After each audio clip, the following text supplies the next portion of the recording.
Kita awal informasi pertama pemirsa terkait dengan pemerintah Provinsi Sulawesi Selatan yang mendapatkan kucuran dana alokasi khusus atau DAK tahun anggaran 2020 sebesar 446 miliar rupiah. Angka tersebut lebih kecil dari pengajuan awal yang diajukan yakni 1,3 triliun rupiah.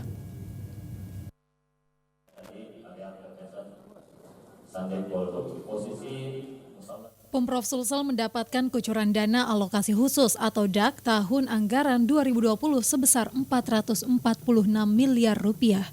Anggaran ini dialokasikan untuk beberapa bidang, yakni bidang pendidikan sebesar 191 miliar, bidang kesehatan dan KB 69 miliar, bidang sosial 10 miliar, dan bidang jalan 97 miliar rupiah. Sementara bidang lingkungan hidup dan kehutanan sebesar 21 miliar, bidang irigasi 21 miliar, bidang pertanian 18 miliar, bidang kelautan dan perikanan 13 miliar, dan bidang pariwisata 3 miliar rupiah.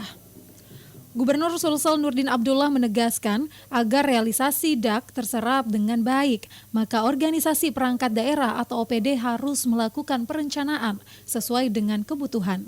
Olehnya itu, Nurdin mengaku akan mendorong OPD terkait untuk mengutamakan penggunaan DAK tanpa harus mengesampingkan serapan anggaran perencanaan belanja daerah atau APBD.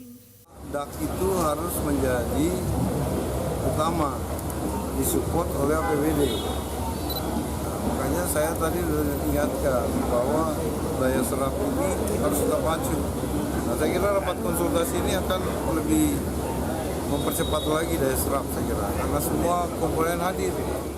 Sementara itu, Kepala Badan Perencanaan Pembangunan Daerah atau Bapeda, Rudi Jamaluddin menyebut sebelumnya Pemprov mengajukan anggaran DAK sebesar 1,3 triliun rupiah, namun hanya 446 miliar yang terrealisasi.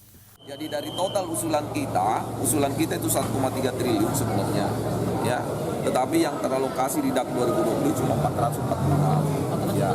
Ya, jadi mungkin yang Pak Gub tadi ingat itu adalah yang kita usulkan sekitar 1 triliun. Ya, tapi ini kan pemerataan seluruh kabupaten, provinsi, seluruh kabupaten, ya. Untuk sementara ini yang kita dapatkan, tetapi secara alokasi kita mengalami kenaikan. Ya, mengalami kenaikan. Rudi menambahkan untuk alokasi DAK 2020 akan difokuskan pada pembangunan infrastruktur utamanya perbaikan jalan. Nur Fitri, Celebes TV.